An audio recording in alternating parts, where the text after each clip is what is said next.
नमस्कार, मेरा नाम है शुभम जगदीश और स्वागत करते हैं हमारे चैनल के ऊपर।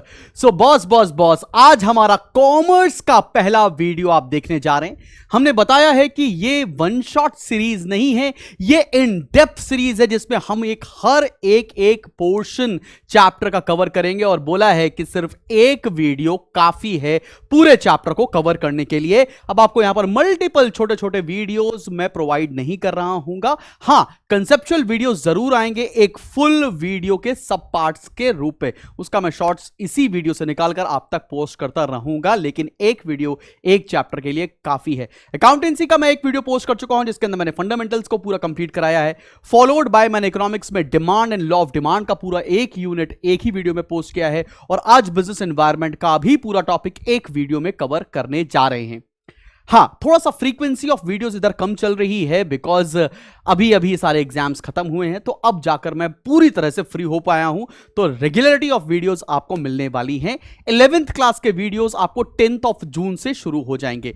और हां, अगर आपको लगता है कि मेरे साथ प्रिपरेशन करनी है और आपको लाइव पढ़ना है, हर एक दिन पढ़ना है, और आप चाहते हैं हमारे साथ पेड कोर्स में जुड़ना, तो Spartans is there for class 12th and Fateh course is there for class 12, जिसके आप एंट्रेंस और बोर्ड्स की प्रिपरेशन कर सकते हैं। स्पेसिफिकली ये दोनों कोर्सेज हमारे आईएससी के बच्चों के लिए होने वाले हैं, और अगर क्लास 11th के हो तो उसके लिए भी स्पार्टन्स का है कोर्स जो शाम को 7 से 8 चलता है, एंड फतेह का कोर्स और हमारे स्पार्टन्स 12 का कोर्स रात को 8 से 9 की ड्यूरेशन के बीच में चल रहा है।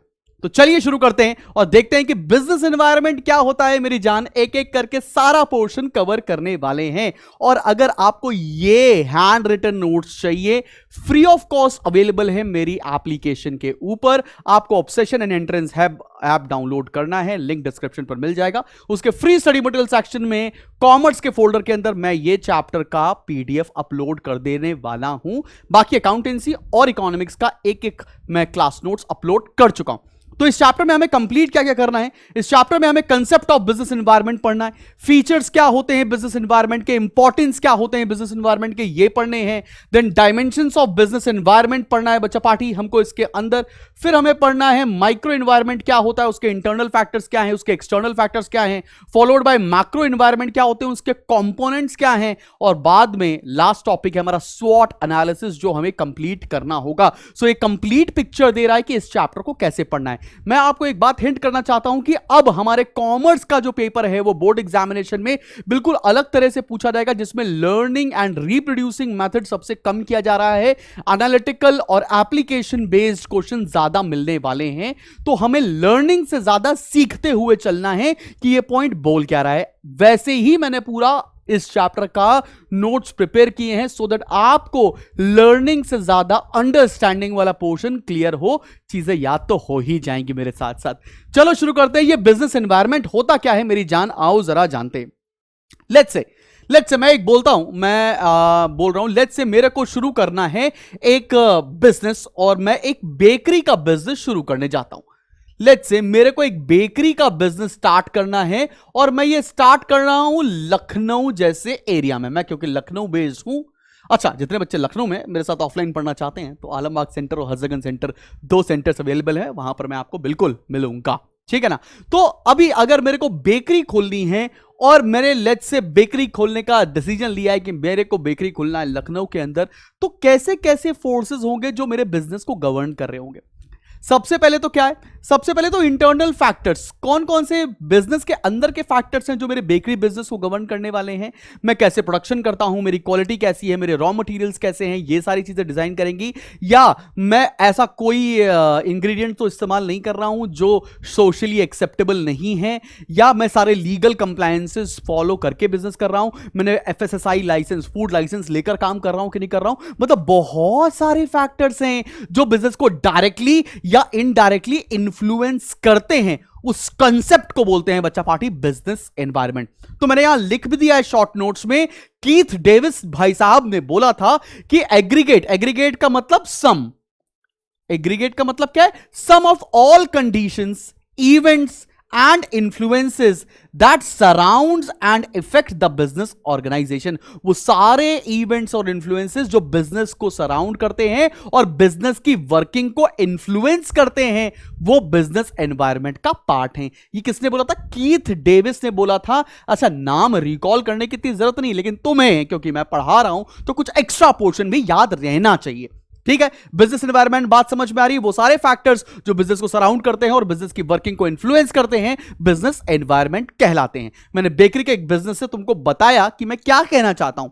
आते हैं फटाफट से, फीचर्स क्या हैं। मैंने देखो बुलेट पॉइंट्स में आपके लिए यहां पर प्री हैंड रिटन फीचर्स दे रखे हैं, जो उतना ही पढ़ने के बाद तुम पेपर में रिप्रोड्यूस करके भी आओगे तो पूरे नंबर मिल जाएंगे, और अंडरस्टैंडिंग के लिए भी ये काफी हैं। तो तुम्हें जो ये नोट्स हैं, मैं बोल रहा हूं जैसे वीडियो काफी है, वैसे ये नोट्स भी काफी हैं। तुम अगर इसको कर लोगे, तुम्हारे लिए प्रिपरेशन 100% हो जाएगी। ठीक है, चलो बढ़ते हैं, पहला फीचर्स की तरफ आते हैं। पहला फीचर्स है टोटलिटी ऑफ एक्सटर्नल फोर्सेस। अब ये एक्सटर्नल फोर्सेस का मतलब क्या हो गया?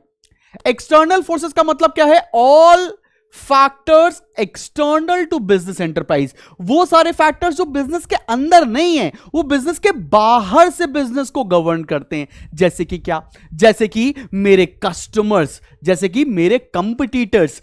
कस्टमर्स और कॉम्पिटिटर्स बिजनेस को डायरेक्टली इंफ्लुएंस करते हैं, लेकिन ये बिजनेस के अंदर लाई नहीं करते, ये बिजनेस के बाहर होते हैं। क्लियर है कि नहीं क्लियर? फिर आते हैं जनरल एंड स्पेसिफिक फोर्सेस। कुछ फोर्सेस ऐसी होती हैं जो जनरल हैं, कुछ ऐसी होती हैं जो स्पेसिफिक है। होती क्या है? जनरल फोर्सेस के अंदर चीजें आती हैं economic, social, legal, political and technological. Economic forces कैसे इंपैक्ट कर रही है बिजनेस को, सोशल, लीगल, अब इसके बारे में डिटेल पढ़ने जा रहे हैं, इसलिए टेंशन मत लो। ठीक है, सिमिलरली स्पेसिफिक फोर्सेस कौन सी होती हैं? स्पेसिफिक फोर्सेस का मतलब है मेरे इन्वेस्टर्स कौन से हैं, मेरे कॉम्पिटिटर्स कौन से हैं, मेरे कस्टमर्स क्या हैं, मेरे सप्लायर्स क्या हैं, ये सारी की सारी चीजें आएंगी स्पेसिफिक फोर्सेस के साथ। तो जनरल और स्पेसिफिक फोर्स, दोनों ही फोर्स बिजनेस की वर्किंग को इंफ्लुएंस करते हैं। तुम्हें पता चल गया जनरल क्या होती है, तुम्हें पता हो गया स्पेसिफिक क्या होती है। इनका डिटेल वर्जन अभी हम आगे पढ़ने जा रहे हैं। तीसरे फीचर्स के ऊपर आने जा रहे हैं। तीसरा फीचर है इंटर रिलेटेडनेस। इंटर रिलेटेडनेस का मतलब क्या है? बहुत सारे फैक्टर ऐसे होते हैं जो आपस में इंटर रिलेटेड हैं। क्या? अभी जैसे मैं तुमको बताता हूं, जैसे different elements are closely interrelated. जैसे मैंने हेल्थ केयर के बारे में यहां बात की, तुमने देखा होगा पिछले 5-7 साल 8 सालों में ना, इंडिया में हेल्थ सेक्टर बड़ा बूम कर रहा है। हेल्थ सेक्टर कैसे बूम कर रहा है? लोगों ने बात करना शुरू कर दिया कि यार हेल्थ बहुत जरूरी है, हेल्थ के लिए कौन कौन से प्रोडक्ट्स होते हैं। जैसे अभी मार्केट में ट्राया आ गई for hair health, mental health, वो कपिवा तो फॉर फिजिकल हेल्थ के लिए तुम्हारा वो शिलाजीत के आजकल ऐड आने लगे। तो हो क्या रहा है, जितना ज्यादा हेल्थ केयर पर बात हो रही है, उतने ज्यादा प्रोडक्ट, हेल्दी प्रोडक्ट्स मार्केट में लॉन्च होते जा रहे हैं। मतलब अगर किसी भी पर्टिकुलर चीज की अवेयरनेस बढ़ेगी, तो उस पर्टिकुलर चीज से रिलेटेड प्रोडक्ट्स भी मार्केट में आना शुरू हो जाएंगे। और अगर बताना मुझे कमेंट करके तुमने कौन कौन से हेल्दी प्रोडक्ट्स के ऐड देखे हैं, चाहे वो किसी सोशल मीडिया पे देखा हो, चाहे किसी टीवी पे दे रखा हो। बात समझ में आ रही? पतंजलि हेल्थ केयर के ऊपर एडवर्टीजमेंट होना शुरू हुआ, बात होना शुरू हुई। योगा बहुत इंपॉर्टेंट है, बाबा जी ने उसके ऊपर प्रोडक्ट्स लॉन्च कर दिए कि ये वटी खा लो, वो वटी खा लो, जिंदगी अच्छी रहेगी, जो कि सही भी है, गलत नहीं है। आगे बात करते हैं कॉम्प्लेक्सिटी की। कॉम्प्लेक्सिटी का मतलब क्या होता है? बहुत सारी ऐसी फोर्सेस होती हैं, इंटर रिलेटेड एलिमेंट्स होते हैं, जो बिजनेस को गवर्न करते हैं, बिजनेस को इन्फ्लुएंस करते हैं, लेकिन पता नहीं चलता कि कौन सा फैक्टर सीधा सीधा गवर्न कर रहा है, बिकॉज सारे फैक्टर्स गवर्न कर रहे हैं। अब लेट्स से मेरा बेकरी का बिजनेस है, अब मैं सोच रहा हूं मेरी बेकरी की सेल्स क्यों नहीं बढ़ रही है। हो सकता है कॉम्पिटिटर रिस्पॉन्सिबल हो सकता है मेरा प्रोडक्ट ही उतना अच्छा ना हो सकता है मेरा जो सप्लायर प्रोडक्ट दे रहा है, सप्लाई दे रहा है, वो वेरिएबल है। तो कौन सा फैक्टर डायरेक्टली बिजनेस को इन्फ्लुएंस कर रहा है, उसका पता लगाना बहुत मुश्किल है, इसलिए इस पॉइंट को कॉम्प्लेक्सिटी का नाम दिया गया है। मैंने लिखा है it consist of several inter related elements which keeps on changing, और तुम्हें पता नहीं चलेगा कि कौन सा एलिमेंट का सीधा सीधा इंपैक्ट आपके बिजनेस पर दिख रहा है। क्लियर? अगले फीचर पर आते हैं। अगला फीचर है डायनामिक। डायनामिक का मतलब क्या होता है? Which keeps on changing, something which is not static. तो मैंने यहां पे कीवर्ड भी लिखा है, business environment is not static, rather it keeps on changing. कैसे चेंज होता है? आपने अगर एग्जांपल देखा हो, पहले हमारा नोकिया का फोन चलते थे, फिर आईफोन्स आ गए, फिर सैमसंग के फोन्स आ गए, पहले आपने देखा हो कि हमारे यहाँ ब्लैक एंड व्हाइट टीवी थी, फिर कलर टीवीज आ गई, फिर एलईडी, प्लाज्मा, ये सारी चीजें आ गई, नए नए कॉम्पिटिटर्स आते रहते हैं, नई नई इनोवेशन होती रहती है। मतलब ऐसा नहीं है कि एक बार अगर आपने बिजनेस में सक्सेस अचीव कर ली है तो आप उस पर खरे उतरेंगे। आपको नई नई चीजों का हमेशा सामना करना पड़ेगा। अगर आप डायनामिक नहीं है, अगर आप चेंज नहीं हो रहे हैं with the change in time, आप अपनी पोजीशन को लूज करने वाले। बात समझ में आया? मैंने यहां लिखा एग्जांपल में new competitors, new technology etcetera. इससे आपको समझ में आ जाएगा कि डायनामिक को किस पॉइंट से हम रिलेट कर रहे हैं। अब आते हैं अगले फीचर्स के ऊपर। अगला फीचर है हमारा अनसर्टेनिटी। अनसर्टेनिटी का मतलब क्या है? हम फ्यूचर को प्रेडिक्ट नहीं कर पा रहे। आगे आने वाला कल कैसे प्रोडक्ट की डिमांड करेगा हमें नहीं पता है। पहले कई साल पहले अगर एजुकेशन में जाओ तो सब लोग ऑफलाइन ऑफलाइन ऑफलाइन ही पढ़ रहे थे, ऑफलाइन ही एक्सपैंड कर रहे थे। ब्रिक एंड मोटार मॉडल पर ही हमारी पूरी पढ़ाई होती थी। आप आज भी जा रहे होगे कहीं ना कहीं ऑफलाइन सेंटर्स में पढ़ने के लिए, उसके बाद भी आप वीडियो देख रहे हो और कहीं सेल्फ रियलाइज हो रहा होगा कि यार ये बंदे की तो वीडियो समझ में आ रही है, मतलब यहां से पढ़ाई समझ में आती है। Over a period of time it will change. तो अनसर्टेनिटी का मतलब क्या है कि फ्यूचर कैसा होगा, फ्यूचर में लोगों की डिमांड कैसी होगी, कौन सी टेक्नोलॉजी आ जाएगी, हमें नहीं पता है। इसीलिए मैंने लिखा है difficult to predict future. Example के रूप में चेंज इन टेक्नोलॉजी, जैसे नोकिया ऑब्सोलीट हो गया क्योंकि नोकिया ने हमेशा हार्डवेयर पे काम किया, सॉफ्टवेयर्स पे नहीं किया। वेराज जब हमारा एंड्रॉइड आया या हमारा आईफोन्स आने लगे तो वो सॉफ्टवेयर्स पे बहुत काम कर रहे थे, जिसकी वजह से आज के डेट में नोकिया ऑब्सोलीट हो गया। आगे बात करते हैं रिलेटिविटी की। रिलेटिविटी का मतलब क्या है? Something which varies from country to country और रीजन टू रीजन। हो सकता है इंडिया के अंदर साड़ीज की डिमांड है लेकिन जापान के अंदर साड़ीज की डिमांड नहीं है। हो सकता है इंडिया के अंदर वेजिटेरियन फूड्स की डिमांड है, हो सकता है भाई यूएस के अंदर ना हो। तो it depends from region to region, it depend from country to country. तो आपके जो प्रोडक्ट्स हैं, आपका जो सिंक्रोनाइजेशन विद द मार्केट है वो वेरी कर सकता है फ्रॉम कंट्री टू कंट्री। जैसे अगर मैं आपको बताऊं, मैकडॉनल्ड्स फेमस है अपने बीफ बर्गर्स के लिए पूरे वर्ल्ड में, लेकिन when McDonald's came to India तो उसने देखा कि यहां की जो जनता है, यहां का जो कंट्री का ओरिजिन है वो वेजिटेरियन है। तो यहां पर उसने मैक आलू टिक्की बर्गर लॉन्च किया। मतलब हो सकता है वो यूएस में बीफ बर्गर बेच रहा है, यूके में बीफ बर्गर बेच रहा है, मगर इंडिया में उसका प्रायोरिटी है वेजिटेरियन फूड को सेल करना, बिकॉज उसने ये कंसेप्ट एक्सेप्ट कर लिया है कि बिजनेस इज रिलेटिव, अलग अलग कंट्री टू कंट्री वेरी करता रहता है। आगे बात करते हैं मल्टी डायमेंशनल। मल्टी डायमेंशनल का मतलब क्या है? यहां पर माइक्रो एनवायरनमेंट की भी फोर्सेस लगती हैं और मैक्रो एनवायरनमेंट की भी फोर्सेस लगती हैं। ऐसा नहीं कि सिर्फ एक ही एनवायरनमेंट बिजनेस को गवर्न कर रहा है, तो माइक्रो और मैक्रो दोनों एनवायरनमेंट गवर्न करते हैं बिजनेस की वर्किंग को। अब एक मेरी बात सुना, अब मेरी एक बात सुना, अगले टॉपिक पे हम आएंगे। हमारे पास जब हम बच्चों को ये पढ़ाते हैं तो बच्चे बोलते हैं सर एग्जाम में तो 5 पॉइंट ही आएंगे, हम कोई 5 पॉइंट प्रिपेयर कर लेते हैं, हमारे तो बल्ले बल्ले क्या दिक्कत है। और मैं तो यहां पर सारे पॉइंट्स पढ़ा रहा हूं 11 के 11। ऐसा क्यों? आपको नहीं पता है कि आपसे पेपर में कौन सा पॉइंट पूछ लिया जाएगा, या किस पॉइंट का एप्लीकेशन पूछ लिया जाएगा, या केस स्टडी बनेगा तो वहां पर कौन सा पॉइंट लग रहा होगा। इसलिए सेलेक्टिव स्टडी बिल्कुल ना करें, एक एक चीज को आंखों के रास्ते दिल में उतारते रहें। और मैंने इतना शॉर्ट एंड क्रिस्प आपको नोट्स किस लिए दे रहा हूं? ताकि तुम सारा पढ़ लो, सारा दिमाग में बैठा लो और बस आप रेडी हो जाओगे एग्जाम के लिए। सारी केस स्टडी, सारे एप्लीकेशन पोर्शन तभी आप कर पाओगे जब आपको सब नॉलेज होगी।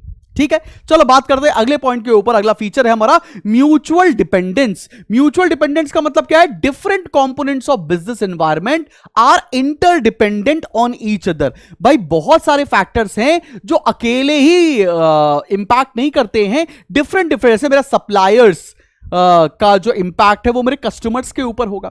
मेरे जो फाइनेंशियर्स हैं जिनसे मैंने लोन ले रखा है उसका इंपैक्ट मेरे सप्लायर्स के ऊपर होगा, मेरे क्रेडिटर्स के ऊपर होने वाला है। तो सारे elements are interdependent on each other. फिर आते हैं अगले पॉइंट के ऊपर, डाइवर्सिटी। डाइवर्सिटी का मतलब क्या होता है? Business environment is multifaceted and diverse in nature. Diverse मतलब बहुत सारे फैक्टर्स एक साथ बिजनेस को गवर्न करते हैं। आगे आते हैं नॉन कंट्रोलेबल। नॉन कंट्रोलेबल का मतलब क्या है? बहुत सारे फैक्टर्स ऐसे हैं जिनको आप अकेले एक बिजनेस ऑर्गेनाइजेशन गवर्न नहीं कर सकता है। लेट्स से पॉलिटिकल चीजें चेंज हुई, लीगल फ्रेमवर्क कुछ चेंज हुआ हमारे देश के अंदर, तो आपका बिजनेस भी उससे सीधा सीधा इंपैक्ट होता है और आप उस चीज को कंट्रोल नहीं कर सकते हो। जैसे टिकटॉक आया था, फिर टिकटॉक को हमारे इंडिया से बैन कर दिया गया। तो क्या टिकटॉक ने लड़ाई कर कर वापस से क्या टिकटॉक इंडिया के अंदर चला? नहीं, it was non controllable factor for that particular company. बात समझ में आ रही है? सभी को फीचर्स क्लियर हो गए, कोई दिक्कत, कोई परेशानी, कोई मुसीबत तो नहीं। चलो अब हम बात करने जा रहे हैं इंपॉर्टेंस की। इंपॉर्टेंस की बात हम कुछ इस तरह से करेंगे जिससे आपको चीजें पॉइंटर्स से ज्यादा दिमाग में बैठ जाएं। एग्जाम्पल दे देकर बात करने वाला हूं। चलो मैं बात करता हूं कि इंपॉर्टेंस क्या है। सबसे पहला first mover advantage. First mover advantage का मतलब क्या है बच्चा पार्टी? आओ समझो। ऐसा बिजनेस हाउस जिसने सबसे पहले स्टार्ट कर दिया हो और जिसकी वजह से उसको एडेड एडवांटेज मिलता हो। जैसे इंडिया में कार्स बनाना शुरू कर दिया था मारुति ने। इंडिया ने सोचा, उसके पहले क्या होता था? उससे पहले फिएट आती थी, फोर्ड आती थी जो लंबी लंबी गाड़ियां बनाती थी, एम्बेसडर आती थी जो बड़ी बल्कि व्हीकल्स बनाती थी और वो सबकी अफोर्डेबिलिटी की रेंज में नहीं हुआ करती थी। ठीक है ना? तो मारुति ने यह सोचा कि यार मैं कुछ ऐसी गाड़ी बनाऊं जो मिडिल क्लास खरीद ले और मिडिल क्लास की रेंज में हो, जो छोटी हो, जो बल्कि ना हो, वो किसी भी रास्तों से चली जाए।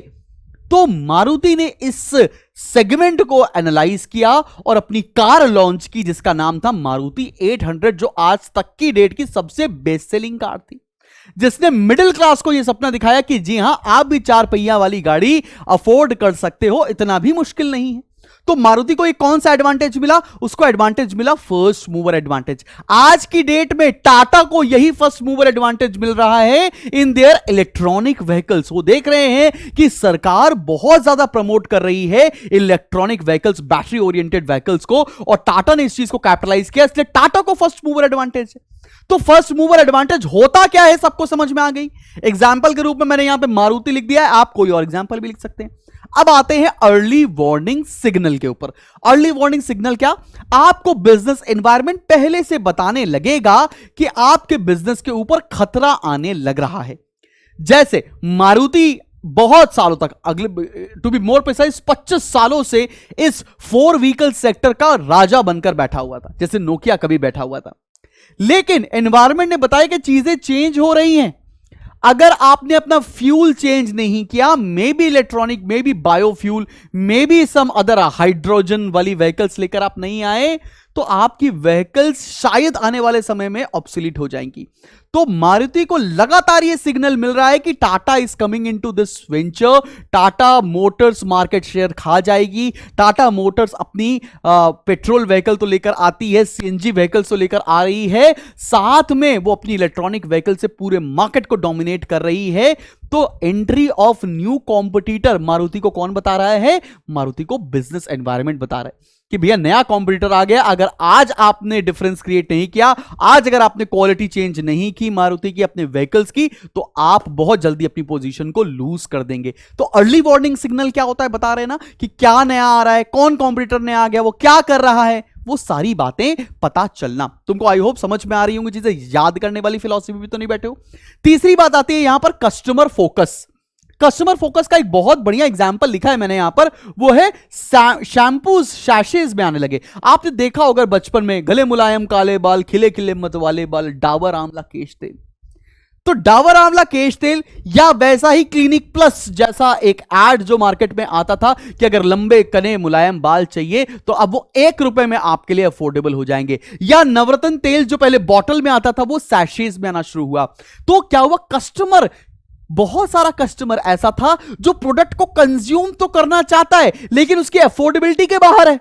तो कंपनीज ने देखा, आईटीसी ने देखा, हिंदुस्तान यूनिलीवर लिमिटेड कंपनी ने देखा कि हमारा कस्टमर बेस और बढ़ सकता है अगर हम प्रोडक्ट को डिवाइड कर दें इन आवर सैशेज। जब लोगों को आदत लगेगी, जब लोग शैम्पू को 1 रुपए वाले पाउच में कंज्यूम करेंगे, जब नवरत्न तेल 1 रुपए के पाउच में कंज्यूम करके सर पे लगाएंगे, उनको लगेगा कि क्या प्रोडक्ट है, अगर प्रोडक्ट में दम होगा तो डिमांड बढ़ती चली जाएगी। तो कस्टमर फोकस होना है। कस्टमर जो चाह रहा है वैसे अपने प्रोडक्ट को कस्टमाइज करके कस्टमर तक प्रेजेंट करना, ये एक और इंपॉर्टेंस है बिजनेस एनवायरनमेंट की। बात समझ में आए? बिजनेस ने बताया, एनवायरनमेंट नहीं बताया कि कस्टमर को कैसी कैसी चीजें चाहिए और वैसे वैसे बिजनेस रिएक्ट करते हुए कस्टमर के हिसाब से प्रोडक्ट बनाना शुरू कर देते हैं। फिर आता है स्ट्रैटेजी फॉर्मुलेशन। स्ट्रैटेजी फॉर्मुलेशन का मैंने एग्जांपल लिया है। अगर तुम जानते हो एक कंपनी है ITC, Indian tobacco company. Indian tobacco company is the only company जो टोबैको की इंडस्ट्री में सबसे बड़ी कंपनी है, और साथ में टूर्स एंड ट्रैवल की भी सबसे बड़ी कंपनी है।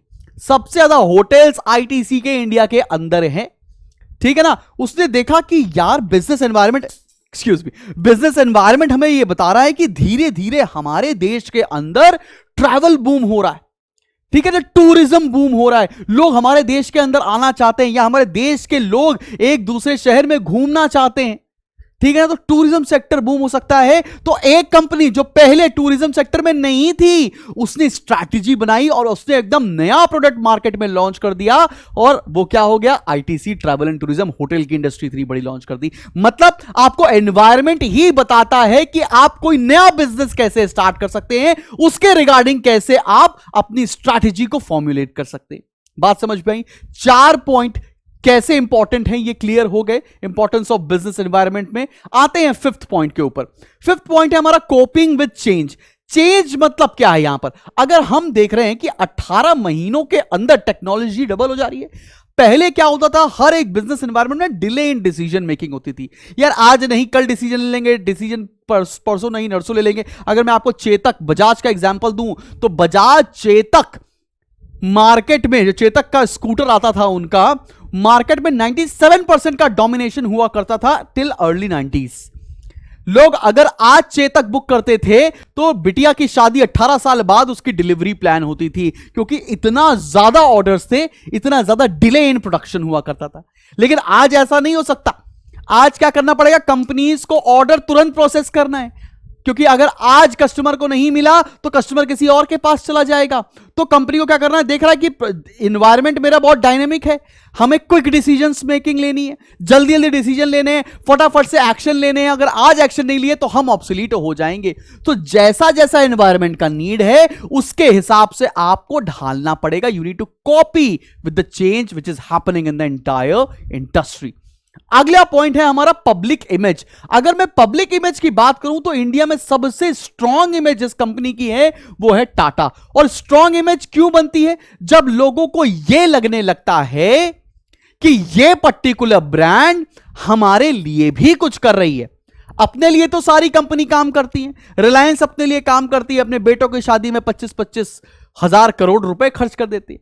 लेकिन टाटा एक एकमात्र कंपनी है, या टाटा जैसी कंपनी जो अपने प्रॉफिट के हिसाब से, अपने प्रॉफिट के साथ साथ सोसाइटी के लिए भी बहुत सारा काम कर रही है। जैसे टाटा कैंसर हॉस्पिटल्स खोल रखे हैं, वो अपने एनवायरमेंट ट्रस्ट लेकर आते हैं, अच्छे अच्छे कॉलेजेस खोल रखे हैं जो लोगों को एम्प्लॉयमेंट जैसी चीजें प्रोवाइड कर रहे हैं। उससे कंपनी की ब्रांड इमेज बहुत अच्छी बढ़ती है। और जब किसी की कंपनी की ब्रांड इमेज, कंपनी की गुडविल अच्छी होती है, उससे सोसाइटी रिलेट करती है और उसकी प्रोडक्टिविटी बढ़ती चली जाती है।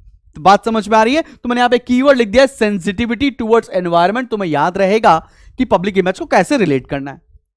अब आते हैं कंटिन्यूअस लर्निंग के ऊपर। कंटिन्यूअस लर्निंग का मतलब क्या है? आज अगर तुमने पिनिकल ऑफ सक्सेस अचीव कर लिया है, जैसे बोलते नहीं है कि बुलंदियों पे पहुंचना कमाल नहीं होता है, बुलंदियों पर ठहरना कमाल होता है। पिछले लगभग 50-100 सालों से टाटा स्टील आज भी टाटा स्टील है, कोई भी उसको कॉम्पीट नहीं कर पाता है। काय को? Because they are innovating, they are learning. जितनी नई नई चीजें आती जाती हैं वो सीखते जाते हैं, ना ही खुद सीखते हैं, अपने इंप्लॉइज को भी सिखाते जाते हैं। कोई बात नहीं, तुम्हें काम नहीं आता, तुम्हें दिक्कत है, मैं तुम्हें सिखाऊंगा। तुम्हें कंप्यूटर चलाना नहीं आता, मैं सिखाऊंगा। ये नई टेक्नोलॉजी आ गई, तुम्हें एआई नहीं चलाना आता, मैं सिखाऊंगा।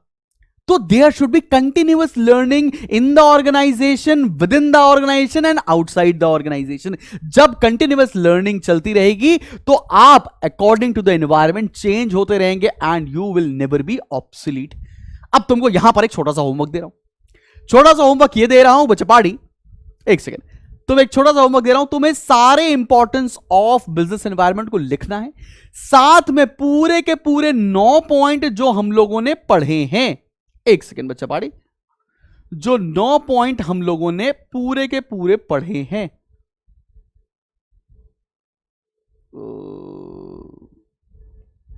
एक्सक्यूज मी, कहां चला गया? एक सेकेंड, हाँ भाई, ये ना, चलो जो पूरे के पूरे 7 पॉइंट्स हमने पढ़े हैं, उन 7 पॉइंट्स को पढ़ोगे और अपनी लैंग्वेज में तुमने क्या समझा उसको लिखोगे। लिखने के बाद अगर मुझसे चेक कराना है तो इंस्टाग्राम पर टैग करो, मैं देख लूंगा तुमने ठीक लिखा कि नहीं लिखा। ठीक है, बात समझ में आ रही है?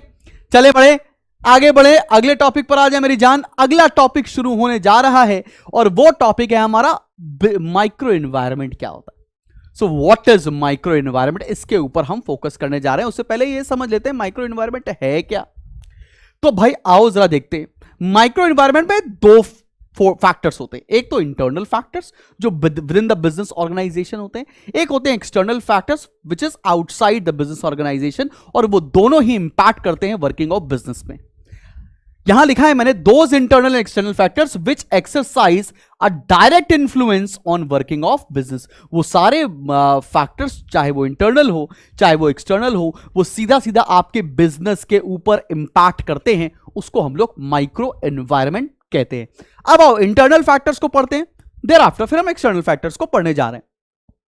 इंटरनल फैक्टर्स क्या हैं, आइए एक एक करके सारे फैक्टर्स निपटाते हैं। इंटरनल फैक्टर्स में सबसे पहला पॉइंट आ रहा है हमारा कॉर्पोरेट कल्चर। कॉर्पोरेट कल्चर का मतलब क्या है, मैंने एक छोटी सी पिक्चर बनाई हुई है यहां पर कि किस तरह का ऑर्गेनाइजेशन है।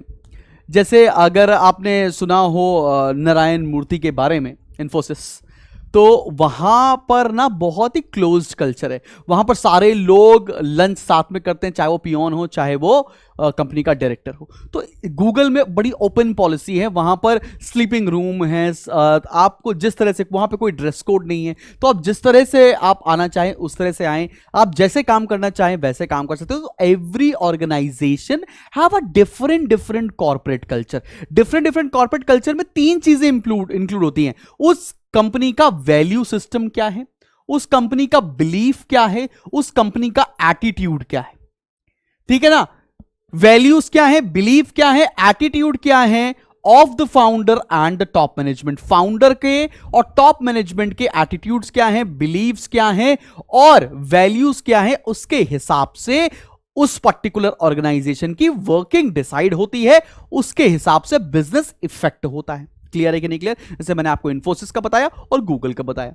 आगे बात करते हैं मिशन एंड ऑब्जेक्टिव्स के ऊपर। मिशन एंड ऑब्जेक्टिव्स में क्या आता है? मिशन एंड ऑब्जेक्टिव्स में आता है बिजनेस फिलॉसफी क्या है एक पर्टिकुलर ऑर्गेनाइजेशन की, उसका पर्पस ऑफ कंपनी क्या है, उसका मेन एम क्या है, उसके प्रायोरिटीज क्या है, स्ट्रैटेजीज क्या है। भाई लेट्स से धीरू भाई अंबानी ने यह सोचा था कि मुझे हर एक बिजनेस में घुसना है, हर एक बिजनेस स्टार्ट करना है और उसको पिनिकल ऑफ सक्सेस तक लेकर जाना है। उनकी प्रायोरिटी यह थी कि उनके शेयर होल्डर्स को कभी भी लॉस नहीं होना चाहिए। तो उस मिशन और उस ऑब्जेक्टिव पर वो काम कर रहे थे। टाटा का बिलीफ सिस्टम क्या है कि जो मेरे इंप्लॉइज हैं वो मेरे फैमिली सिस्टम जैसे हैं। मैं ना कभी अपने कस्टमर्स को चीट करूंगा, ना मैं कभी अपने इंप्लॉइज और शेयर होल्डर्स को चीट करूंगा। तो उनका बिलीफ सिस्टम अलग है। उनका बिलीफ सिस्टम ये कहता है कि फैमिली फर्स्ट, ठीक है ना, नेशन फर्स्ट। हो सकता है कोई और ऑर्गेनाइजेशन हो, वो कहता होगा मेरा प्रॉफिट मेन एम है, मैं प्रॉफिट कमाने के लिए आया हूं इस इंडस्ट्री के अंदर, तो अब प्रॉफिट जैसे भी आएगा वैसे मेरे को बिजनेस चलाना है। तो हर एक ऑर्गेनाइजेशन के मिशन और ऑब्जेक्टिव्स उस पर्टिकुलर ऑर्गेनाइजेशन के वर्किंग को डायरेक्टली इंफ्लुएंस करते हैं। तो तुम्हें अगर आंसर लिख कर आना हो जिससे मैम खुश हो जाए तो क्या होगा? तुम लिखोगे मिशन एंड ऑब्जेक्टिव्स के अंदर business philosophy, purpose of business priorities and strategies of an organization directly influences the working of business organization। बस खत्म, इतना लिख कर आओगे, मैम हो या सर दोनों खुश हो जाएंगे, कोई टेंशन वाली बात ही नहीं है। क्लियर है भैया? क्लियर। बढ़े आगे बढ़े, थर्ड पॉइंट पर आ जाए। टॉप मैनेजमेंट स्ट्रक्चर क्या होता है? टॉप मैनेजमेंट स्ट्रक्चर का मतलब क्या है? Composition of board of directors. तुम्हारे बोर्ड ऑफ डायरेक्टर्स में कौन कौन है, डिग्री ऑफ प्रोफेशनलाइजेशन क्या है, ऑर्गेनाइजेशन स्ट्रक्चर ऑफ कंपनी क्या है, ये सारी चीजें मिलकर बनाती हैं टॉप मैनेजमेंट स्ट्रक्चर। कितनी प्रोफेशनल कंपनी है, जो बोर्ड ऑफ डायरेक्टर्स हैं वो कितने क्वालिफाइड हैं, जितने क्वालिफाइड होंगे, जितने प्रोफेशनल होंगे, उतना ही प्रोफेशनल उस ऑर्गेनाइजेशन का वर्किंग स्ट्रक्चर होगा। बात समझ में आ रहा है? तो top management structure directly influences the working of an organisation. अब पावर स्ट्रक्चर की बात कर रहे हैं। पावर स्ट्रक्चर का बात अगर मैं करूं तो रिलेशनशिप कैसा है बोर्ड ऑफ डायरेक्टर्स का और चीफ एग्जीक्यूटिव्स का, सीईओ का। दूसरा क्या बोला कि कितना सपोर्ट मिलता है शेयर होल्डर्स का और एम्प्लॉइज का towards top management which helps in decision making. एक कंपनी जिसके शेयर होल्डर्स और जिसके एम्प्लॉयज बिल्कुल कंपनी के लिए खड़े हैं हमेशा, तो उस कंपनी में टॉप मैनेजमेंट इजीली डिसीजंस ले सकता है। लेकिन ऐसी कोई कंपनी जहां पर एम्प्लॉयज और शेयर होल्डर्स कंपनी के मैनेजमेंट के अगेंस्ट हैं, वहां पर डिसीजन मेकिंग लेना बहुत ही मुश्किल हो जाता है। तो power structure also directly influences the working of a business organisation. बात समझ में आ रहा है तुमको?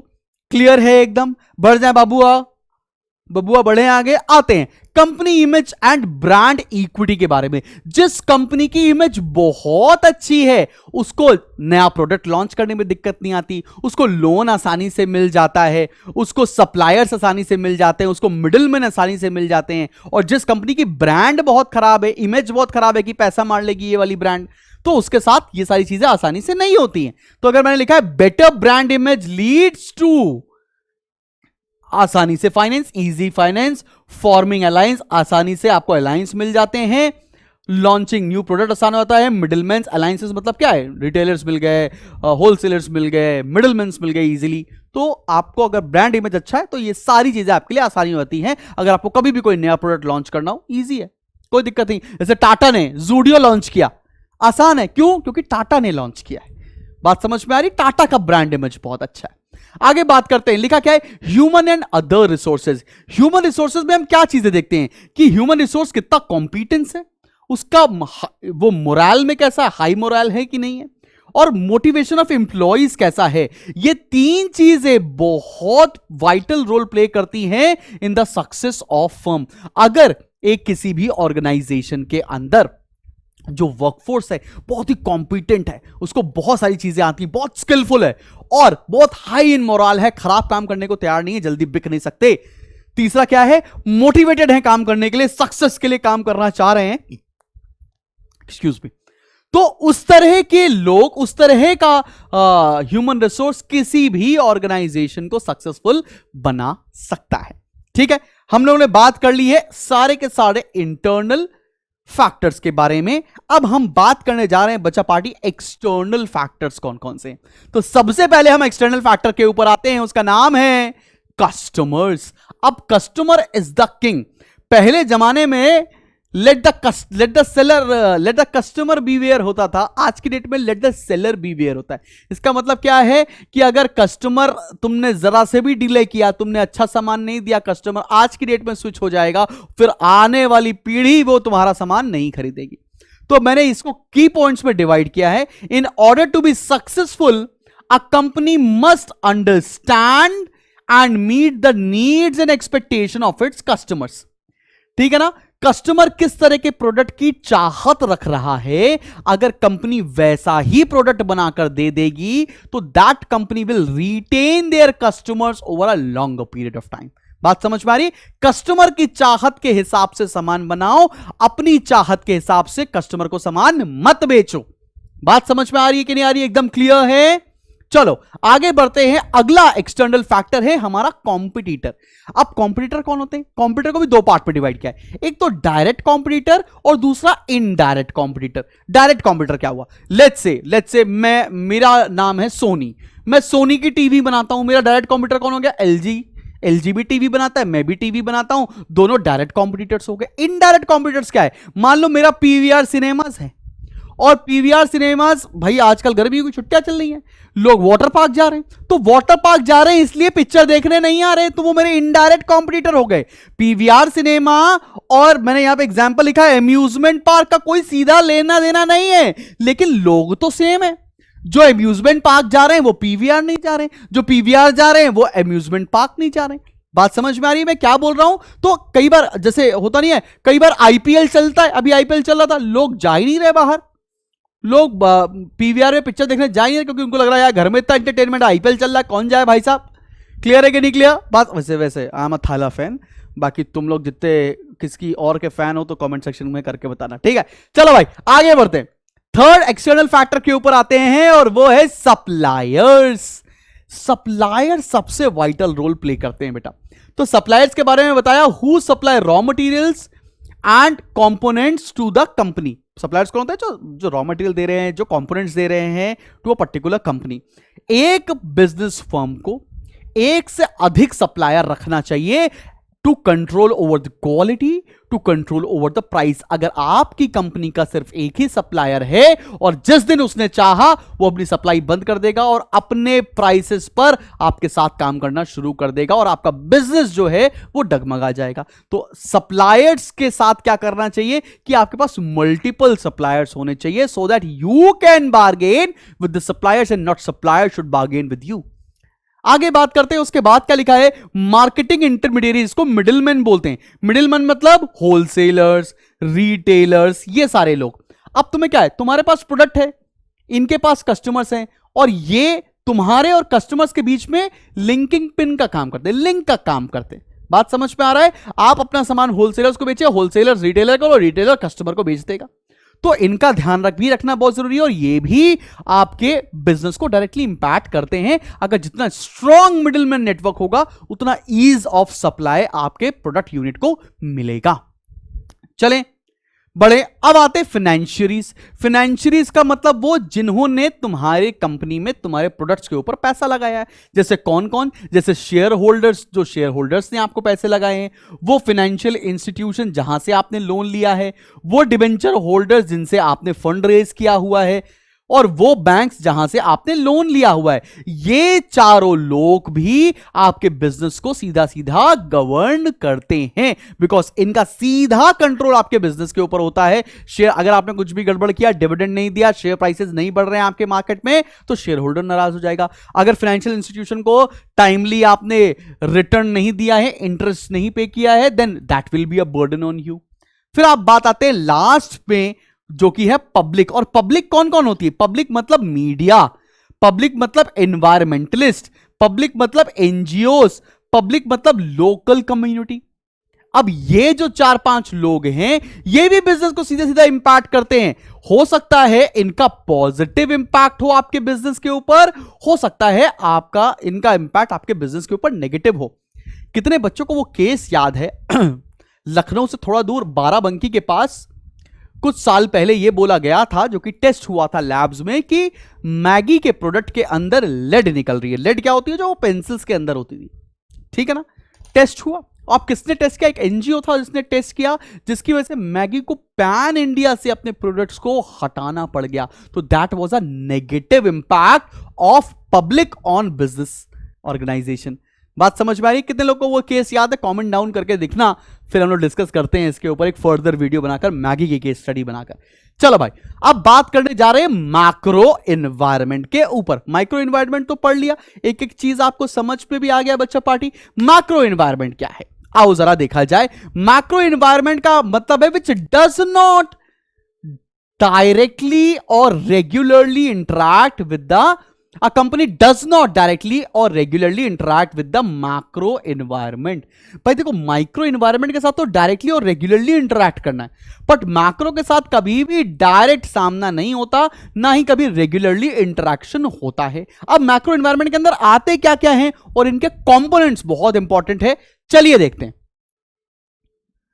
कंपोनेंट्स ऑफ मैक्रो एनवायरनमेंट के ऊपर आए तो सबसे टेक्नोलॉजिकल एनवायरनमेंट क्या कहता है, आओ जरा समझो।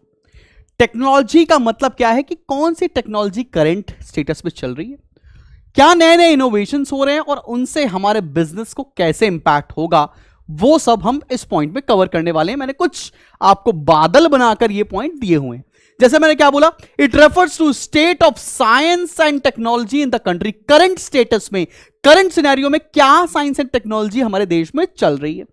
दूसरी, technology environment depends upon several factors such as spirit of invention. हमारे देश में देखो भाई क्या होता है, टेक्नोलॉजी एनवायरनमेंट बहुत सारी चीजों पे डिपेंडेंट है। हमारे देश में इन्वेंशन कितना प्रमोट किया जा रहा है, दूसरा इनोवेशन कितना है लोगों के बीच में, फैसिलिटीज कैसी हैं, गवर्नमेंट कितना खर्चा करती है रिसर्च एंड डेवलपमेंट के ऊपर। तो इसके ऊपर सही सही देखें तो आपकी टेक्नोलॉजी एनवायरनमेंट डिपेंडेंट है। आज भी हमारा देश इस चीज पर काफी पीछे है as compare to the advance nation.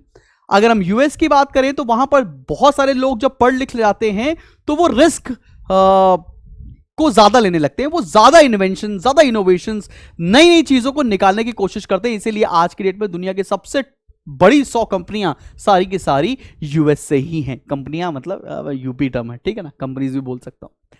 बात समझ में आ रही है? आगे बढ़ते हैं। Technology environment have a significant influence on industry and commerce.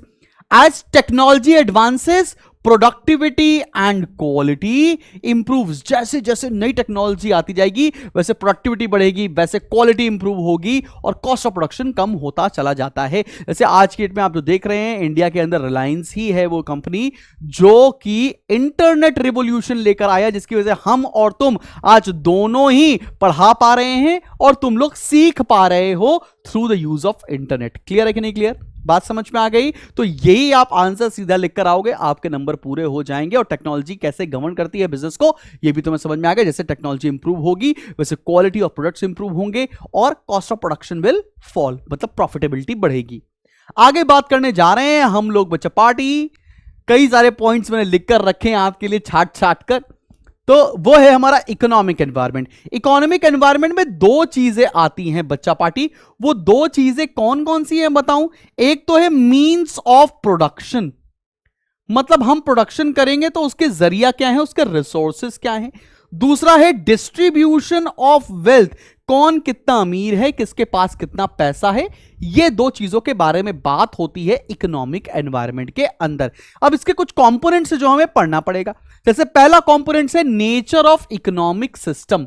Nature of economic system के अंदर कई सारे कीवर्ड्स आते हैं, जैसे प्रॉपर्टी राइट्स क्या है हमारे देश के अंदर, कि आप प्रॉपर्टी खरीद सकते हो या लीज कर सकते हो। Ownership of factors of production क्या है, कि भैया मेरे पास लैंड, लेबर, कैपिटल की चीजें अवेलेबल हैं कि नहीं है। फिर फंक्शनिंग ऑफ प्राइस मैकेनिज्म क्या है, यहां पर प्राइसेस कौन गवर्न करता है, या forces of demand and supply govern करती है, या आपकी गवर्नमेंट डिटरमाइन करती है प्राइसेस को। फिर क्या लिखा, रोल ऑफ पब्लिक सेक्टर्स क्या है, जो गवर्नमेंट डिपार्टमेंट्स है वो कितना इंटरफेरेंस करते हैं वर्किंग ऑफ प्राइवेट सेक्टर की। तो ये सारी चीजें आपको पढ़नी होती हैं नेचर ऑफ इकोनॉमिक सिस्टम के अंदर। दूसरा हम अगर कंपोनेंट्स के बारे में बात करें वो है structural anatomy of the economy. Structural anatomy का मतलब क्या है, ऑक्यूपेशनल डिस्ट्रीब्यूशन ऑफ लेबर क्या है, यहां की जो लेबर क्लास है वो कौन सा काम करती है, ठीक है ना, किस किस सेक्टर्स में इन्वॉल्व है। स्ट्रक्चर ऑफ नेशनल आउटपुट क्या है, हमारे देश में कौन कौन सा सेक्टर्स कितना कितना कंट्रीब्यूट करते हैं। तीसरा equilibrium between different sectors, agriculture sector कितना, इंडस्ट्रियल कितना और सर्विस सेक्टर का क्या क्या कंट्रीब्यूशन है और क्या क्या इक्विलिब्रियम सिनेरियो है, इन सब के बारे में हमको पढ़ना होता है structural anatomy of the economy के अंदर। फिर आते हैं third components of business environment के अंदर, वो है organisation and development of capital market. हमारी देश के अंदर जो कैपिटल मार्केट है वो कितना ज्यादा डेवलप्ड है, कितना इजीली एक्सेसिबल है। फिर आता है हमारी इकोनॉमिक पॉलिसीज कैसी हैं देश की, इंडस्ट्रियल पॉलिसी कैसी है, मॉनेटरी पॉलिसी कैसी है, फिस्कल और ट्रेड पॉलिसी कैसी है। इनकी डिटेल में भी जाने की जरूरत नहीं है, ये सब कुछ आप इकोनॉमिक्स में पढ़ने वाले हैं। देन मार्केट कंडीशन क्या है, मार्केट कंडीशन मतलब इकोनॉमी बूम पर है, रिसेशन चल रहा है, इन्फ्लेशन की सिचुएशन है, किस तरह की इकोनॉमी आज की डेट में है, इन सबको पढ़ना इकोनॉमिक एनवायरनमेंट कहलाता है। और ये भी डायरेक्टली और इनडायरेक्टली, ये भी इनडायरेक्टली, डायरेक्टली तो नहीं, ये भी इनडायरेक्टली हमारे बिजनेस को गवर्न करता है। इसके अंदर क्या क्या कंपोनेंट्स लिखकर आने वाले हैं मैंने यहां पर आपको नोट्स के अंदर प्रोवाइड कर दिया है, आप सभी लोग डाउनलोड कर लेना और इसके पूरे फायदा उठाना भाई, ठीक है। आगे बात करते हैं पॉलिटिकल एनवायरनमेंट क्या होता है। पॉलिटिकल एनवायरनमेंट का मतलब क्या है, it consist of forces concerning management of public affairs and their impact on business. अभी तुमने देखा होगा जब मैं आज ये वीडियो शूट कर रहा हूं तो रात का 2:10 हो रहा है और आज तारीख है 3 तारीख, मतलब 3 तारीख की रात। अब तो हम प्राइमरली 4 तारीख में आ ही चुके हैं और आज ही इलेक्शंस के रिजल्ट आने वाले। आपने देखा होगा कुछ दिनों पहले बताया गया था कि, और जब ये आप वीडियो देख रहे होंगे तो प्रोबेबली शाम आप 4 तारीख को किसी भी समय पर ये वीडियो देख रहे होंगे, जिस समय भी हमारा ये वीडियो बन जाएगा, तो आप देखेंगे कि यार पॉलिटिकल एनवायरनमेंट का कितना ज्यादा इंपैक्ट होता है on working of business organisation. कुछ दिनों पहले बोला था कि अगर लेट्स से एक फला कंपनी आती है, फला पार्टी आती है, तो वो उससे शेयर मार्केट बहुत सारा बूम होने लगेगा, या शेयर मार्केट में रैली होने लगेगी, मार्केट प्राइसेस ऑफ कंपनी बढ़ने लगेंगे। तो कैसे एक पॉलिटिकल सिस्टम कैसे एक बिजनेस को गवर्न करता है, उसके कंपोनेंट्स क्या है, आओ जरा देखते हैं। पॉलिटिकल एनवायरनमेंट में सबसे पहले आता है कॉन्स्टिट्यूशनल फ्रेमवर्क क्या है। ठीक है, कॉन्स्टिट्यूशन आप समझते हैं, उस कॉन्स्टिट्यूशन के हिसाब से आप काम कैसे कर रहे हो, हमारे देश में कितने सालों में इलेक्शन होते हैं, पॉलिटिकल फ्रेमवर्क क्या है, पॉलिटिकल सिस्टम क्या है, सेंट्रल गवर्नमेंट अलग होती है, स्टेट गवर्नमेंट अलग होती है, उनके बीच में रिलेशन कैसा है, उसको बोलते हैं पॉलिटिकल स्ट्रक्चर, सेंट्रल और स्टेट का रिलेशन क्या है, फॉरेन और डिफेंस पॉलिसीज कैसी हैं हमारे देश की, क्या हमारे देश में हमेशा खतरा मंडराता रहता है, या हमारा एक देश सशक्त नेशन है, ठीक है, स्ट्रॉन्ग नेशन है, relation of the country with other country, हमारे देश का बाकी कंट्रीज के साथ कैसा रिलेशनशिप है, वो भी हमारी working of business organisation govern करता है।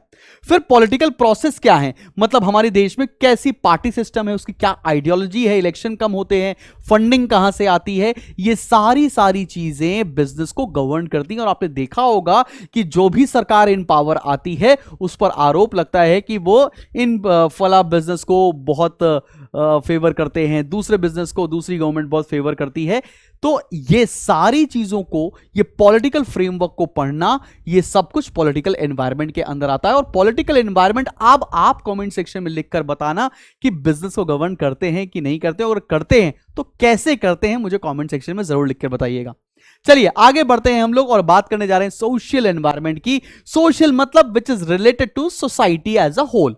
अब इसके अंदर जो हमें कंपोनेंट्स देखने हैं, सबसे पहला देखना है डेमोग्राफिक ट्रेंड्स। डेमोग्राफिक ट्रेंड्स का मतलब क्या है बच्चा, कि जिस भी हम सोसाइटी में ऑपरेट कर रहे हैं वहां पर डिस्ट्रीब्यूशन ऑफ पॉपुलेशन क्या है, वहां का एज कॉम्पोजिशन क्या है, मतलब वहां पर सारे बुढ़े लोग रहते हैं, अडल्ट लोग रहते हैं कि बच्चे रहते हैं, उनका परसेंटेज शेयर क्या है, मेल फीमेल रेशियो क्या है, इनकम डिस्ट्रीब्यूशन क्या है, अमीर रहते हैं, गरीब रहते हैं, या मिडिल क्लास रहता है, उसके हिसाब से हम उनके लिए प्रोडक्ट को डिजाइन कर सकते हैं। ठीक है ना, तो देख रहे हो सोसाइटी कैसे इंपैक्ट कर रही है। अगर लेट्स से मैं साउथ दिल्ली, साउथ बॉम्बे में प्रोडक्ट बेचूंगा तो मैं वहां पर लग्जरी बेचूंगा, बिकॉज वहां सारे अमीर रह रहे हैं। और अगर मुझे लगता है कि मैं और किसी पार्ट में बेचूंगा जहां पर उतने अमीर लोग नहीं रह रहे, तो मैं मिडिल क्लास प्रोडक्ट्स बेचना शुरू करूंगा। क्लियर है कि नहीं क्लियर, बात समझ में आ रही है। फिर आते हैं सोशल एटीट्यूड्स के ऊपर, मतलब उस सोसाइटी का कस्टम्स क्या है, उसके ट्रेडिशंस क्या है, उसके रिचुअल्स क्या हैं। लेट्स से अगर आप जा रहे हो किसी भी हमारे देश के अंदर, लेट्स से आप अयोध्या जा रहे हो, ठीक है ना, पिलग्रिमेज एरिया पे जा रहे हो, वहां पर आपको उस सोसाइटी, उस रिचुअल के हिसाब से सामान को बनाना चाहिए, उस रिचुअल के हिसाब से आपको प्रोडक्ट को क्लासिफाई करना चाहिए। जैसे आप वैष्णो देवी जा रहे हैं, वहां पर कहीं पर भी आपको नॉन वेजिटेरियन फूड नहीं मिलेगा। आप ऋषिकेश हरिद्वार जा रहे हो, आपको नॉन वेजिटेरियन फूड नहीं मिलेगा, बिकॉज वहां का सोशल कस्टम्स और बिलीफ सिस्टम बिल्कुल अलग है। तो सोसाइटी के बिलीफ कस्टम्स के हिसाब से आपके ऑर्गेनाइजेशन को चेंज होना पड़ेगा, कस्टमाइज होना पड़ेगा उस सोसाइटी के हिसाब से। देन आते हैं फैमिली स्ट्रक्चर के ऊपर। भाई देखो, पहले ना जॉइंट फैमिलीज हुआ करती थी, अब न्यूक्लियर फैमिलीज हो रही हैं, अब सेमी न्यूक्लियर फैमिलीज होती आ रही है। बोलते हैं कि भैया ज्यादा पैसे कमाओ, एक को बच्चे पैदा मत करो, तो उसके हिसाब से कंपनीज प्रोडक्ट डिजाइन करती रहती है। ठीक है ना, बात समझ में आ रही है। आप देख रहे हैं कि भैया पहले बड़ी फैमिली हुआ करती थी तो उसके हिसाब से प्रोडक्ट्स आते थे, बड़े बड़े पैकेट्स आते थे। अब देख रहे हैं कि अब अगर आटे का भी पैकेट देखोगे तो 1 किलो 3 किलो के पैकेट में मिल जाएगा। और पहले अगर हम लोग देखें तो भैया आटा घर में 10-10 किलो 15-15 किलो आता था, बिकॉज चीजें चेंज हो रही हैं, लोग कम होते जा रहे हैं, न्यूक्लियर होते जा रहे हैं, तो उसके हिसाब से उनकी बाइंग कैपेसिटी, उसके हिसाब से प्रोडक्ट उनके चेंज होते जा रहे हैं। तो कंपनीज को वैसे ही डिजाइन करना पड़ेगा कि कैसी फैमिली स्ट्रक्चर में वो सामान को सेल कर रहे हैं। देन एजुकेशन लेवल्स कैसे हैं और सोशल कंसर्न्स कैसे हैं, कि भैया पॉल्यूशन, करप्शन, लोग कितने पढ़े लिखे हैं, उनको उसके हिसाब से हम सामान सेल कर सकते हैं। भैया अगर कोई एकदम ही पढ़ा लिखा नहीं, उसको बिल्कुल भी अवेयरनेस नहीं है, तो उसको कैसा भी सामान बेचा सकता है। लेकिन अगर आपके कस्टमर्स, आपकी जो जनता है वो अवेयर है, तो आप उसको कैसा भी सामान बेच नहीं सकते। क्लियर है। तो सोशल एनवायरनमेंट कैसे वर्किंग ऑफ बिजनेस ऑर्गेनाइजेशन को गवर्न करती है, समझ में आ गया बच्चा पाड़ी। चलें बढ़े आगे। चलो अब हम देखते हैं लीगल एनवायरनमेंट क्या होता है। लीगल का मतलब क्या होता है, laws and regulations of a country. हर कंट्री का लॉ अलग अलग है, तो अगर आपको उस कंट्री में बिजनेस करना है तो उस कंट्री के लीगल लॉज को कंप्लाई करते हुए काम करना पड़ेगा। जैसे इंडिया के अंदर गैम्बलिंग मना है, ठीक है ना, सट्टेबाजी मना है, लेकिन बाहर के देशों में गैम्बलिंग मना नहीं है। तो हो सकता है कि एक बिजनेस, कसिनोस का बिजनेस, एक कंट्री में इलीगल हो और दूसरी कंट्री में लीगल हो जाए। बात समझ में आ रही कि नहीं आ रही? तो आपको डिपेंड करता है कि आप किस कंट्री में ऑपरेट कर रहे हैं, उस कंट्री के हिसाब से आपको अपने बिजनेस को मोल्ड करना पड़ेगा। तो यहां पर जो कंपोनेंट्स आते हैं वो है rights and duties of citizens. भैया सिटीजंस की क्या राइट्स हैं, कौन से राइट्स को एक्सरसाइज कर सकते हैं, जैसे हमारे आर्टिकल 51 में दे रखा राइट टू चूज, ठीक है ना, ये सारी चीजें। फिर flexibility and adaptability of loss क्या है, किस कंट्री के लॉस कितने फ्लेक्सिबल हैं, उनमें कितना हम चेंज कर सकते हैं और उन लॉस को कैसे अडेप्ट कर सकते हैं। देन जुडिशियल सिस्टम कैसा है, डिले इन डिसीजन मेकिंग होती है या बहुत प्रॉम्प्ट डिसीजन, जैसे दुबई में बहुत फास्ट जुडिशियल सिस्टम है, इंडिया में बहुत डिलेड जुडिशियल सिस्टम है, ठीक है ना। अपराधी आज अपराध करेगा, 18 साल 20 साल बाद उसको शायद सजा होगी। फिर क्या, अब तो धीरे धीरे चेंज भी हो रहा है। देन लॉज फॉर बिजनेस कैसे हैं कि भैया अब बिजनेस को ग्रो करना है तो कितने लाइसेंसेस की जरूरत है, कौन से लाइसेंसेस की जरूरत है, कोई भी अगर ऑर्गेनाइजेशन को एक नया बिजनेस स्टार्ट करना है तो कौन से नए नए रूल्स एंड रेगुलेशंस को फॉलो करना पड़ेगा। ये सारी की सारी चीजें कंपोनेंट्स ऑफ मैक्रो एनवायरनमेंट के अंदर आती है अंडर लीगल एनवायरनमेंट। तो आई होप तुम्हें समझ में आ गया होगा कि लीगल एनवायरनमेंट कैसे इंफ्लुएंस करता है working of a business organisation indirectly. बात समझ में आई? चलो बच्चे बाड़ी, अब हम बढ़ने जा रहे हैं अपने पढ़ाई, अपने इस चैप्टर के लास्ट पोर्शन के ऊपर। अब ये लास्ट पोर्शन क्या है? लास्ट पोर्शन है हमारा स्वॉट analysis, strength, weakness, opportunity and threat. अब strength, weakness, opportunity and threat को कैसे क्लासिफाई किया जाए, तो मैं एक स्वॉट एनालिसिस करने जा रहा हूं एक पर्टिकुलर ऑर्गेनाइजेशन का। आप वैसे ही स्वॉट एनालिसिस किसी भी ऑर्गेनाइजेशन का कर सकते हो, ठीक है ना। तो चलो बच्चा पार्टी, मैं करने जा रहा हूं, तुम लोग बताओ किस ऑर्गेनाइजेशन का कर दूं आज स्वॉट एनालिसिस। तो मतलब उस ऑर्गेनाइजेशन की स्ट्रेंथ लिखनी पड़ेगी, उसकी वीकनेस लिखनी पड़ेगी, उसकी अपॉर्चुनिटी लिखनी पड़ेगी और उसके थ्रेट्स लिखने पड़ेंगे। ऐसे आप भी अपना स्वॉट एनालिसिस करिएगा सभी लोग कि आपकी स्ट्रेंथ क्या है, आपकी वीकनेसेस क्या हैं और आपके लिए अपॉर्चुनिटी क्या है और आपका थ्रेट क्या है, ठीक है, सब लोग करना। तो चलो मैं बात करता हूं आज की डेट में जिस कार कंपनी की मैं तब से बात कर रहा हूं, चलो मारुति की बात करने जा रहा हूं मैं, मारुति इंडिया की। तो मारुति इंडिया की सबसे बड़ी स्ट्रेंथ क्या है, खुद ही लिख रहे हैं हम लोग। स्ट्रेंथ क्या है? सबसे पहली स्ट्रेंथ क्या है? अफोर्डेबिलिटी। अफोर्डेबिलिटी है। और क्या है इसकी स्ट्रेंथ? हाईएस्ट मार्केट शेयर है। हाईएस्ट मार्केट शेयर है इसका। और क्या स्ट्रेंथ है? लोगों का ट्रस्ट है। आज भी 10 में से 7 गाड़ियां हमारी जो बिक रही हो मारुति की बिकती हैं। और क्या है? इकोनॉमिकल है, मतलब अच्छा एवरेज देती हैं, लोगों की पॉकेट में हर्ट नहीं करती, मतलब गाड़ी का माइलेज अच्छा, इकोनॉमिकल है। अब इसकी वीकनेस क्या है तुम सभी को पता होगा, बिल्ड क्वालिटी आज की डेट में स्टैंडर्ड को कॉम्प्लाई नहीं करती, तो बिल्ड क्वालिटी इनकी वीकनेस है। और क्या वीकनेस है बताओ, सोचो, और इनकी क्या क्या वीकनेसेस हैं। अब लेट्स से अब बहुत high booking, delay in delivery. Delay in delivery मतलब अगर आज आप बुकिंग करें तो हो सकता है 3 महीने बाद आपको गाड़ी मिले, ये इनकी वीकनेस है। इनकी अपॉर्चुनिटी क्या हो सकती है? इनके लिए अपॉर्चुनिटी हो सकती है लेट्स से कौन सी गाड़ी बनाना, इलेक्ट्रॉनिक व्हीकल बनाना, इनके लिए नई अपॉर्चुनिटी हो सकती है। इनके लिए हेवी व्हीकल्स या मैं बोलूं तो एसयूवी, स्पोर्ट्स यूटिलिटी व्हीकल बनाना इनके लिए अपॉर्चुनिटी हो सकती है, क्योंकि बहुत ज्यादा मारुति जानी जाती है हमारी हैचबैक के सेगमेंट पर, ठीक है, छोटी गाड़ी बनाने के लिए। एसयूवी सेगमेंट के लिए नहीं जानी जाती है मारुति, हालांकि कोशिश कर रही है, इलेक्ट्रॉनिक व्हीकल बनाते हैं। इनके लिए सबसे बड़ा थ्रेट क्या है? इनके लिए सबसे बड़ा थ्रेट है इनका कॉम्पिटिटर टाटा। इनका दूसरा सबसे बड़ा थ्रेट है महिंद्रा, बिकॉज ये लोकल ब्रांड्स मार्केट में सबसे ज्यादा तरीके से ईवी व्हीकल्स बना रहे हैं, स्पोर्ट्स यूटिलिटी व्हीकल बनाते हैं। तो आप किसी भी ऑर्गेनाइजेशन का इस तरह से SWOT एनालिसिस कर सकते हैं, और SWOT एनालिसिस हम बोलते ही किसको हैं? Strength, weakness, opportunity and threats को। तो भाई यहां जाके हमारा चैप्टर होता है कंप्लीट। कुछ भी शिकायत है, कुछ भी बोलना है तो कमेंट सेक्शन में लिख सकते हैं। मेरे साथ अगर आपको लाइव बैचेस में जुड़ना है तो स्पार्टन्स एंड फतेह के अंदर आप एनरोल कर सकते हैं, लिंक डिस्क्रिप्शन बॉक्स में मिल जाने वाला है। और आज का वीडियो होता है यहां पर खत्म। जाकर ये नोट्स आप मेरे एप्लीकेशन के फ्री स्टडी मटेरियल सेक्शन से ले सकते हैं। Till then keep smiling and keep learning. मिलते हैं बहुत जल्दी आपसे नेक्स्ट वीडियो के साथ। This is your teacher Shubham Jagdish signing off. Bye. पहला एनवायरमेंट हम शुरू करने जा रहे हैं टेक्नोलॉजिकल एनवायरमेंट। तो चलिए शुरू करते हैं।